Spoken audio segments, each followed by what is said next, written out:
हे एव्हरीवन, माझं नाव निकिता आहे आणि मी नागपूरला राहते. तर आज जे मी बनवणार होते ते मी होलसेलसाठी बनवणार होते. म्हणजे 2 वेगवेगळे कस्टमर होते ज्यांना मला क्वांटिटीमध्ये द्यायचं होतं कपकेक्स आणि जार केक्स. तर त्यासाठी मी हे सगळं बनवणार होते. याआधी पण मी एका कस्टमरला दिलेलं आहे क्वांटिटीमध्ये आणि हे सेकंड टाईम होतं जे की मी असं देणार होती. आधी मी नाही द्यायची, पण आता मी स्टार्ट केलेलं आहे कारण कोणाला गिफ्टिंगसाठी या बर्थडे पार्टीमध्ये द्यायला वगैरे हवं असतं.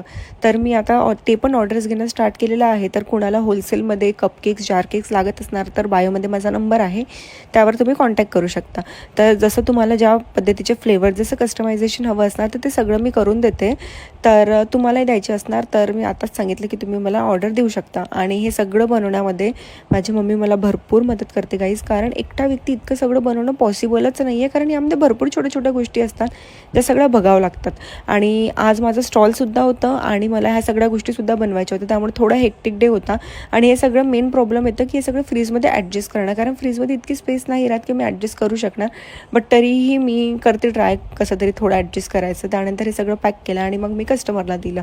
तर तुम्हाला ऑर्डर द्यायची असणार तर बायोमध्ये माझा नंबर आहे, त्यावर तुम्ही मला कॉन्टॅक्ट करू शकता. Thanks for watching. बाय. हे एव्हरीवन, माझं नाव निकिता आहे आणि मी नागपूरला राहते. तर हा केक बनवण्यासाठी मी भरपूर जास्त एक्सायटेड होती, कारण मी पहिल्यांदाच असं काहीतरी नवीन ट्राय करणार होती. तर हा 1 kg चॉकलेट फ्लेवरचा केक होता, जो की माझ्या फ्रेंडनीच मला ऑर्डर दिला होता. तिच्या बाळाचं नाव ठेवण्याचा प्रोग्राम होता, त्यासाठी तिला हा केक हवा होता. म्हणजे केकच्या माध्यमातून ती तिच्या बाळाचं नाव रिव्हील करणार होती. तर पिंकमध्येच आम्ही याचा कलर ठेवला मुलगी असल्यामुळे. आणि याआधी मी केक बनवला आहे, पण तो मुलासाठी बनवलेला होता आणि तो नॉर्मलमध्ये होता. पण हा काहीतरी युनिक डिझाईन होती. तर मी खूप जास्त एक्साइटेड होती असं काहीतरी नवीन बनवण्यासाठी. तर हा जो झुला आहे हा माझ्या बहिणीनेच मला बनवून दिला होता. पण यामध्ये एकच चुकी झाली आमच्याकडनं की तो जे डॉवेल्सने आम्ही तो झुला बनवला तर आम्ही ते अर्ध्यातनंच कट केले. पूर्ण एंडमध्ये म्हणजे एंडपर्यंत ते डॉवेल्स नाही ठेवले. त्याच्यामुळे जसं मी हा फॉन्डनचा बाळ त्यावर ठेवला झुल्यावर आणि थोडंसं मुवमेंट केलं तर झुलाच पडला. इतक्याने बरं झालं की केक जास्त डॅमेज नाही झाला.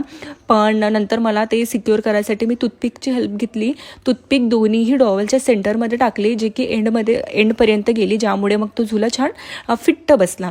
पण तरीही थोडंसं टर्नटेबल मी जसं मुवमेंट करत होती डेकोरेशन करायला तर तो झुला आहे भरपूर हलत होता. तर मला भीती वाटत होती की ते बाळ पडणार तर नाही, बट असं काही झालेलं नाही.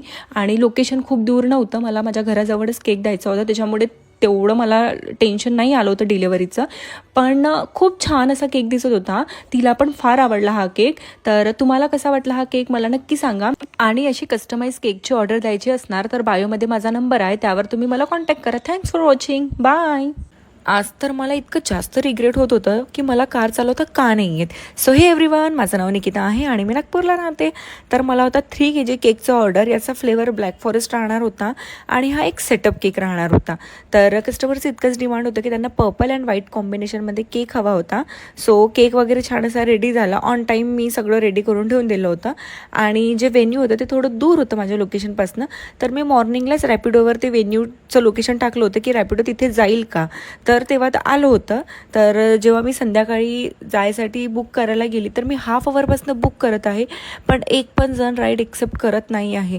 मला इतकं जास्त टेन्शन आलं त्या टायमामध्ये. म्हणजे घरी कार असूनसुद्धा मी हेल्पलेस होती, कारण मला ड्रायव्हिंग नाही येत होती आणि माझा दादासुद्धा ड्युटीला गेला होता, त्याच्यामुळे कोणी चालवायलाच नव्हतं. पण एरियामधला एक मुलगा भेटला मला, ज्याची हेल्पनी मी गेली, वेन्यूवर पोचली, ऑन टाईम पोचली. तिथे गेल्यावर पण भरपूर वेळ असा बाकी होता, कारण की कस्टमर एक टाईम देतात पण त्या टाईममध्ये सेलिब्रेशन नाहीच होत.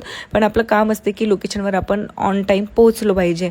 सो तिथे गेली मी. त्याच्यानंतर केक वगैरे छान सेटअप करून दिला आणि मग रिटर्न यायच्या वेळेस मी बाईकच बुक केली होती, कारण रिटर्नमध्ये काही सामान नव्हतं माझ्याकडे. सो असं ह्या सगळ्या ज्या प्रॉब्लेम्स असतात त्या फेस करावं लागतात.